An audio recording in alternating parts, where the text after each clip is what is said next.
That song was called No Holding Back, off of Shahili, which is the new disc by NWIWRAP, the heavy metal band from Tunisia. And you can tell that I like that CD because I just played 4 songs off of it. And if I have time before the end of the hour, I might play another one. The one right before that was called Wicked Dice, and in the set before, You've Lost Yourself and Born to Survive. I'm hoping that this band is getting more recognition. I only knew about them before from kind of being in the right circles and hearing people say, hey, if you like Symphony X, you should try NWIWRAP. And then I actually got to see them live a couple of times at music festivals over the last few years. But this time their record is being pushed by a marketing company, Skateboard Marketing. They help provide some of the new music you hear to WVLP, like the Eye of the Destroyer, Reverend Jack, and Black Dawn songs that you heard earlier in this hour. They've also sent along the new NWIWRAP CD. So I'm hoping that with that extra support, they're going to get more recognition and maybe even a tour over here. I mean, I have seen them live, but those have been one-off shows. I would love to see them be able to tour the States. So go check them out. Shahili, Shehili is the name of the new CD. It is hitting the charts this week. Should be coming out officially anytime. This is Ken the Metal Professor, and you're listening to Mostly Metal. I'm just kind of wrapping it up here today. The radio station that you're listening to is WVLP in Valparaiso, Indiana at 103.1 FM and streaming at WVLP.org. And it's been a month since I've done this, so I'm going to see if I can remember how it goes. But I think it's time for the Northwest Indiana Wrestling Action Program. Your insubordination will not be tolerated.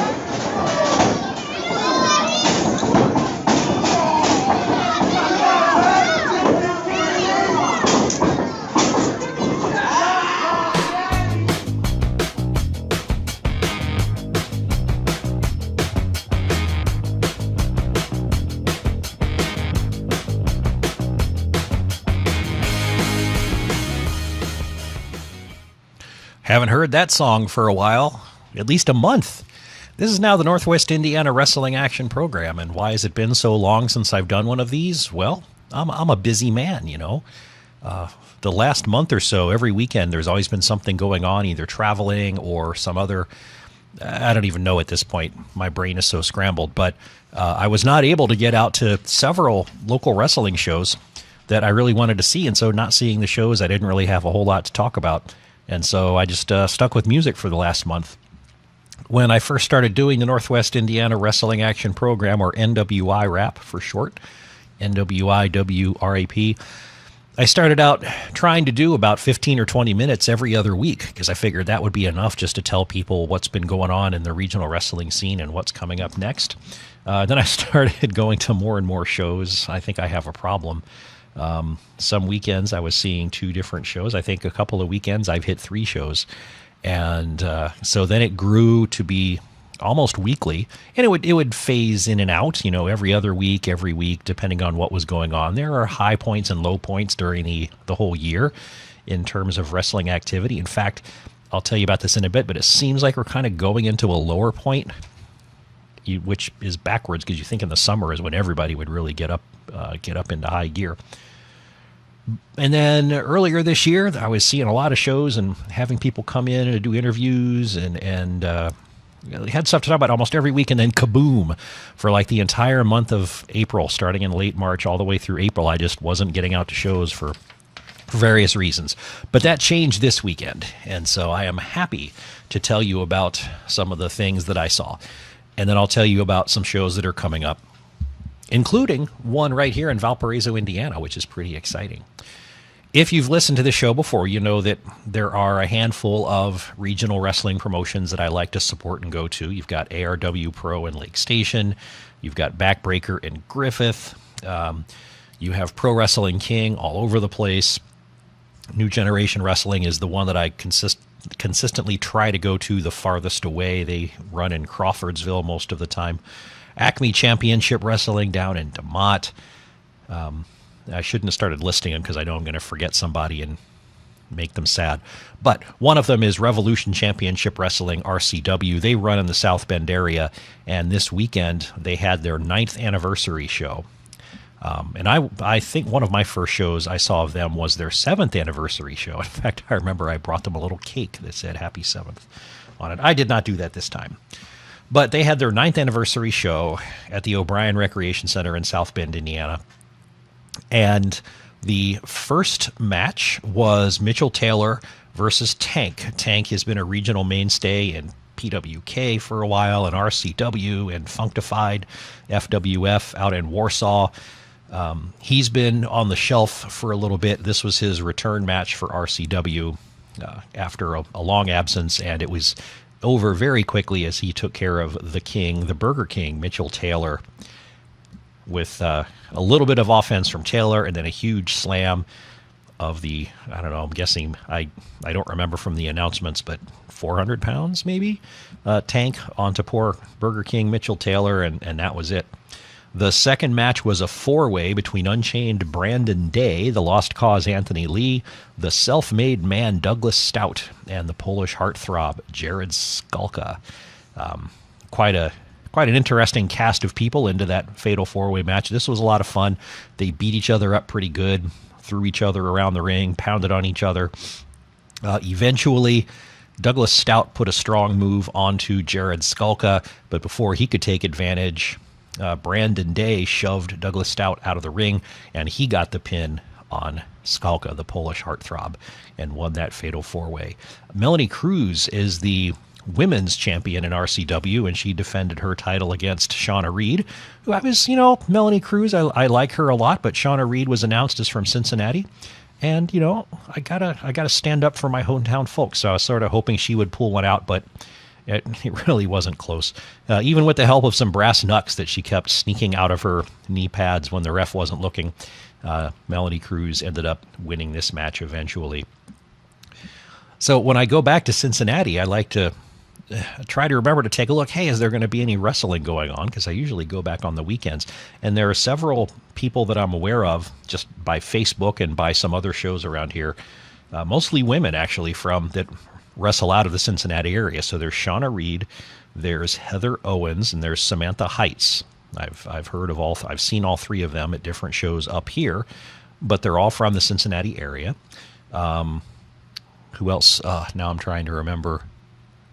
Oh, Brian Pillman Jr. is announced from Cincinnati, but I don't really know any of the promotions in Cincinnati. There's one called Battle on the Border, I think, in Harrison, but I have not seen them before. So I gotta get myself a connection down there that can tell me when shows are coming up. So if anybody's listening to this knows anything about the wrestling scene in Cincinnati, drop me a line at metalprofessor@gmail.com and give me some dates, man. I got to find out when it's going to line up that I can go down there and make my family mad when I ditch them to go see a wrestling show down there as well as up here.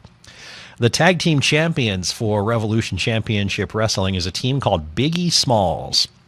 And this is Brutus Dillon and Kevin Storm. Now, Brutus Dillon and Tank used to be the big tag team, but when Tank got injured and had to step aside, Kevin Storm took his place, I believe. I believe that's what happened.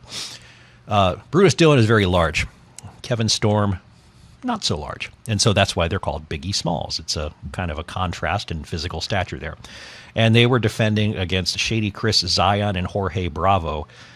Zion's original partner was supposed to be J.C. Bunyan, but he wasn't able to be there, and so Jorge Bravo took his place.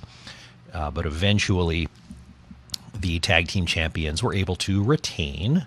Kevin Storm bloodied his nose on a suicide dive to the outside. I don't know if he hit it on a bony part of one of the other guys or on the floor or what, but what were his white wrist tapes turned into bright red wrist tapes. So it took a while for it to stop. Mojo McQueen came out and took on Cody Hawk. Cody Hawk played keep away for a while, tried to have mind games with Mojo McQueen. He got in a little offense because he was able to start working on a leg, but eventually Mojo caught him in the wrong place at the right time, gave him a claw, which is an underutilized move these days. I would like to see more people using the claw. Big, tall people with big hands squeezing people's skulls like zits. That's what I want to see. But he squeezed Cody Hawk's head until Cody Hawk passed out, and Mojo McQueen won that. After intermission, they had an induction for the RCW Hall of Fame, which up till now has had one person in it, Super Diva, and now it has two. This inductee, his name is Ronald Shell. He's known as Dusty Bottoms in some promotions. I know him more as Ox Baker Jr. I've seen him wrestle under that moniker at some Pro Wrestling King shows. So good job to him for getting into that Hall of Fame.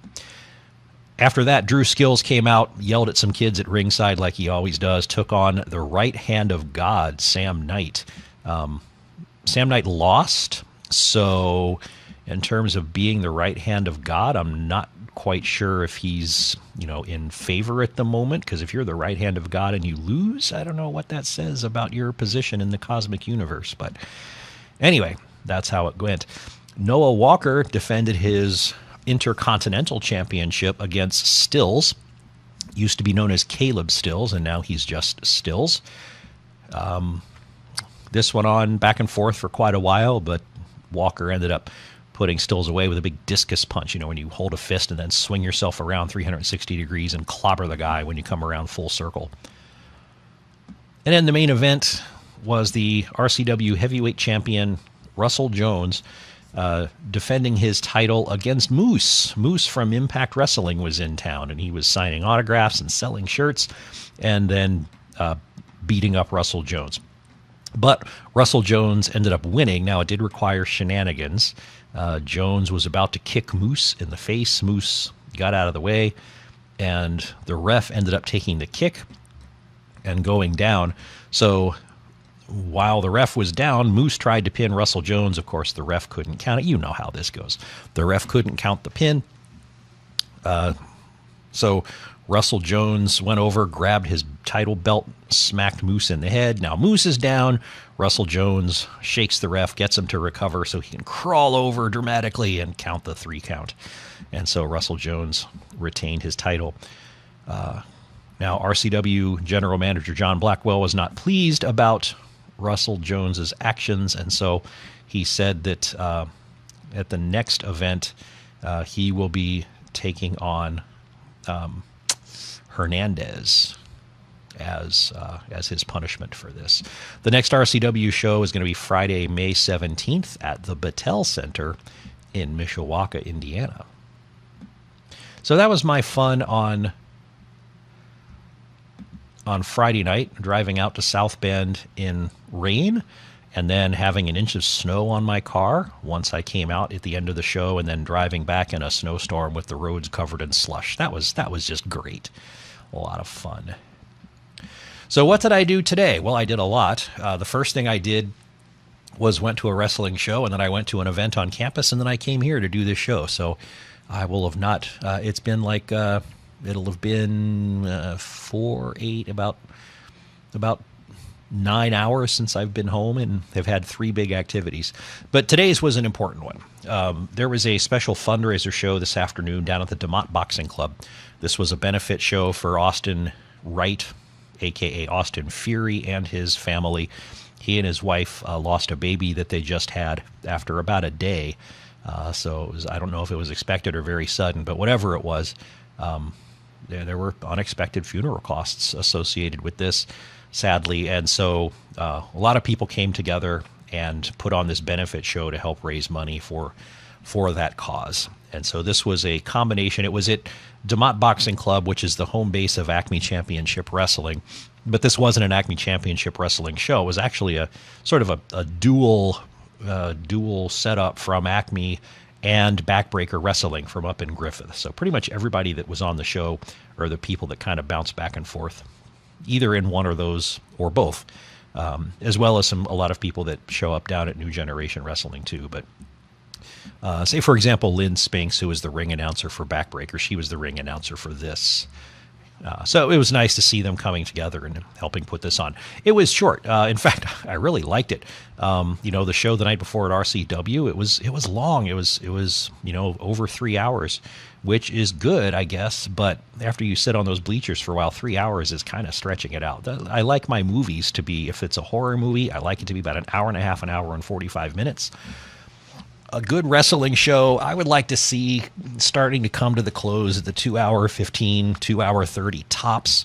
This one was about an hour and a half. So it was quite short, no intermission or anything, but that wasn't the point, right? So this was 5 matches put on by people giving up some of their time and energy and health to help raise some money for people that needed it. So 5 matches, familiar names. Drex Odell took on Young Money from High Society. The Masters, Cujo and Brentley Alexander Dawson, took on Dick Davis and Jake Roan, and I can't remember off the top of my head if when he's in the Masters, if Cujo goes by Cujo or if he goes by something different. I just can't remember right now. But anyway, Jake Roan, I believe, making his second appearance.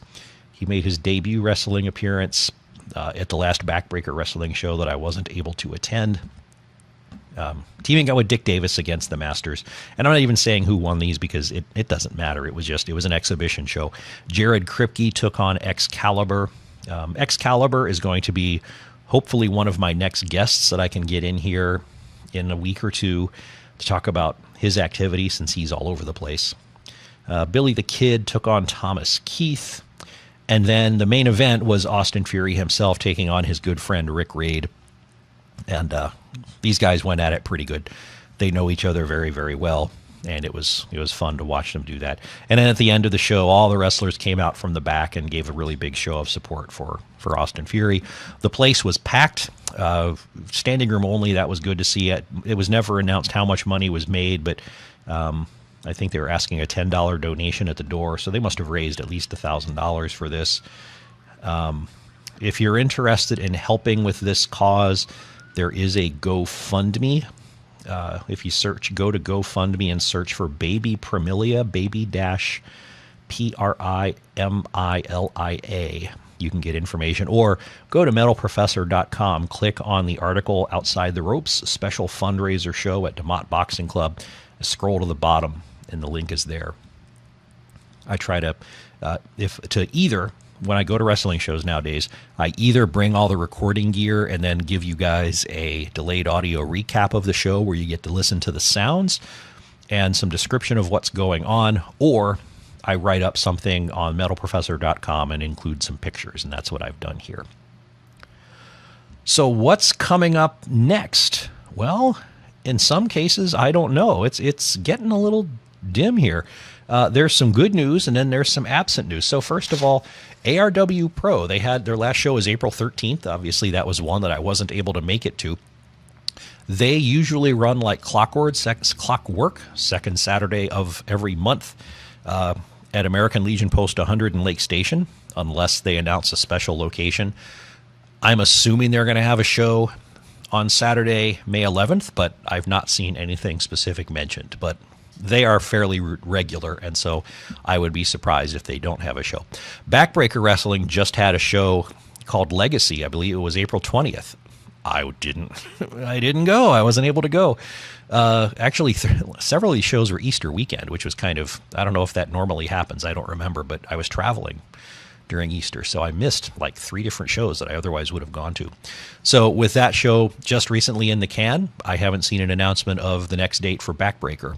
New Generation Wrestling had a show. Well, sadly, it was this weekend, and I had to pick between going to see RCW or going to see New Generation Wrestling.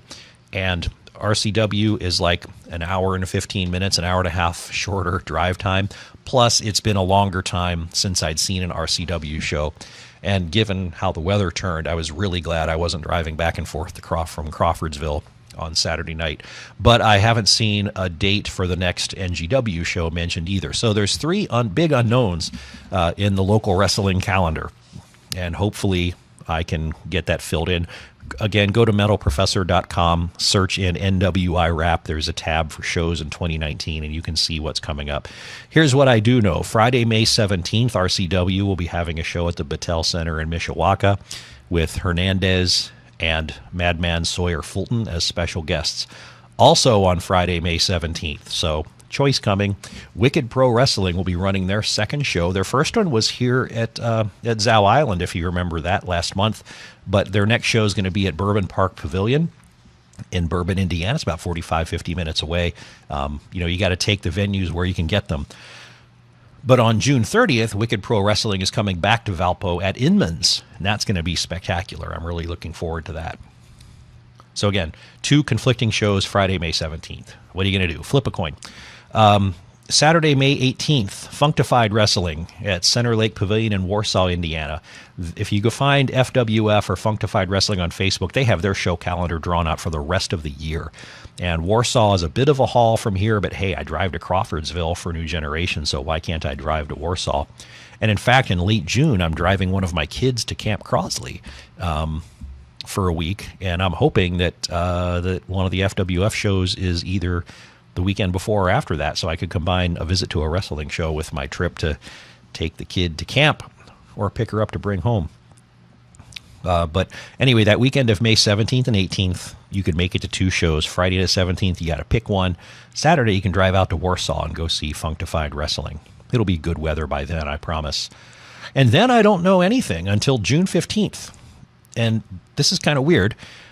June 15th, there's a new promotion. I don't know if they're going to run all the time or if it's just a one-off, but it's called Mad Hatter Wrestling, and it's going to be a show at Rugi's Dugout in Monticello, Indiana. The Bambino family is going to be there. This was posted to their Facebook page, and so that's how I know about it. So apparently Rugi's Dugout is a pizza place, and they're going to have wrestling. Maybe it's going to be an outdoor thing because it's going to start at 4:30. I don't know what this is. I've never heard of Mad Hatter Wrestling before, but it's out there. Also, Saturday, June 15th, if you want to drive across the border into Illinois, Acme Championship Wrestling, which normally runs in DeMotte or, Roselawn Elementary School, places like that, they will be at Milford Fun Days in Milford, Illinois. So that's also probably an outdoor show. I already mentioned Saturday, June 30th, Wicked Pro Wrestling at Inman's right here in town. If you've never been to a show, you should go to that one and check it out and see how much fun it is. And then looking all the way into August is another ACW show called Rust Belt Rebellion. And that will be, well, the show isn't Rust Belt Rebellion. There's a big event in Shelby, Indiana called Rust Belt Rebellion, and the Acme show is part of that. I went last year. It's an outdoor show. It's a really nifty location. We can tell you more about that as it gets closer. But again, this is this weird setup. So Acme has had a lot of shows recently during the school year, but after they had their big blowout, Hebron Havoc, which I didn't get to go to, they're kind of in their summer mode, and these are the only 2 shows they have all summer. June 15th at Milford Fun Days and August 17th at Rust Belt Rebellion. So basically, with no information right now about ARW, Backbreaker, or NGW and their next shows, what we've got is RCW, Functified, and Wicked Pro Wrestling taking us through the next several weeks. Unless you look west to Illinois, in which case you're going to find all sorts of stuff all over the place. But that makes us current. How about that? I'm Ken the Metal Professor, and that was the Northwest Indiana Wrestling Action Program. I know it wasn't as exciting as having somebody in here and actually talking about wrestling, doing an interview, but, we needed to catch up. Now you know what I did and what's coming up. Go to metalprofessor.com to see any of this information laid out for you to access whenever you need to.